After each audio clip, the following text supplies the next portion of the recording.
दर्शकवृन्द हेर्न सक्नुहुन्छ यो चाहिँ धनकुटा जिल्ला साँगुरीगढी वडा नम्बर 6 साबिक चाहिँ भेडेटार गाविस वडा नम्बर 9 मा मुक्तिन स्थित यो पहिरोले चाहिँ यसरी घरहरू क्षति गरेको छ। हेर्न सक्नुहुन्छ यो चाहिँ पहिरोको कारणले चाहिँ उच्च जोखिममा परेको घरहरू चाहिँ यहाँ देख्न सक्नुहुन्छ।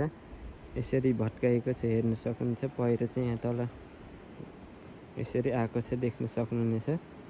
यहाँ चाहिँ लगभग अहिलेसम्म 9 घर चाहिँ विस्थापित भइसक्नु भएको छ यो पहिरोको कारणले चाहिँ।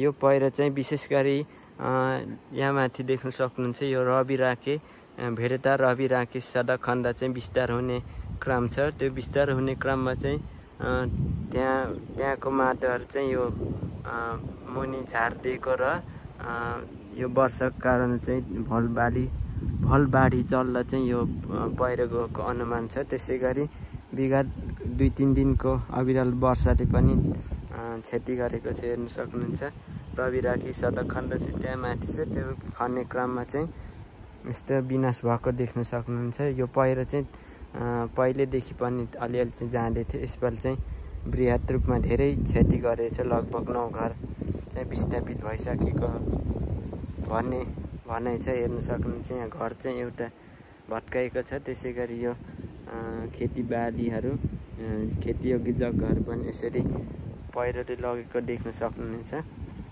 पहिरो चाहिँ यो माथिसम्म जाने क्रम अझै जारी छ। हेर्न सक्नुहुन्छ यो खेतीयोग्य जमिनहरू चाहिँ यसरी पहिरोले लगेको छ। त्यो साथीहरू यहाँ माथिको अवस्था म देखाउँदैछु।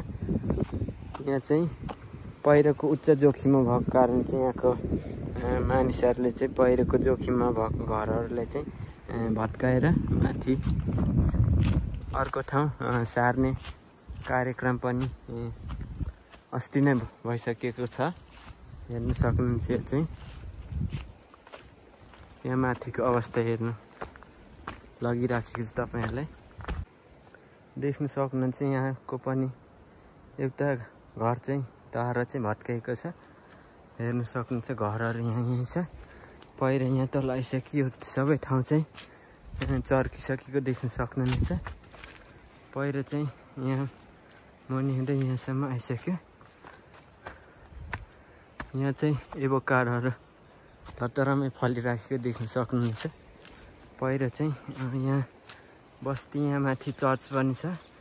त्यो चर्चको छेउमा चाहिँ आइसकेको देख्न सक्नुहुन्छ। यी तलदेखि पहिरो चाहिँ माथि आउने क्रम जारी छ। त्यही भएर यहाँको उच्च जोखिममा परेको घरहरू चाहिँ भत्काउने कार्यक्रम चाहिँ धमाधमा नै छ। हेर्न सक्नुहुन्छ यहाँसम्म पहिरो आइसक्यो।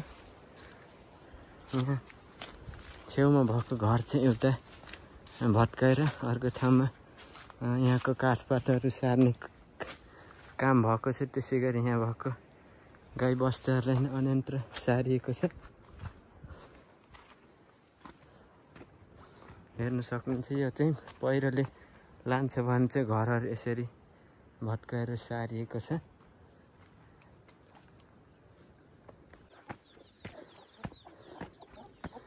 यहाँको चर्चको अवस्था चाहिँ कस्तो छ हेरौँ है त साथीहरू।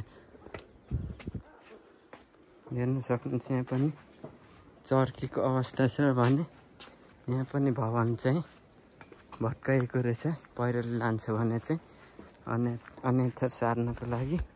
त्यसै गरी यहाँ यसरी हेर्न सक्नुहुन्छ यो चाहिँ पुरै चर्कीको देख्न सक्नुहुन्छ। यहाँ चाहिँ यो चाहिँ मुक्तिनको चर्च चाहिँ यसरी पहिरोको उच्च जोखिममा भएर चाहिँ सार्ने कार्यक्रम गरिएको रहेछ। भत्काएको छ पुरै। हेर्न सक्नुहुन्छ एउटा भवन चाहिँ भत्काइसकेको छ भने यहाँको सामानहरू पनि अन्यन्त्र सार्ने कार्यक्रम चाहिँ भइसकेको रहेछ।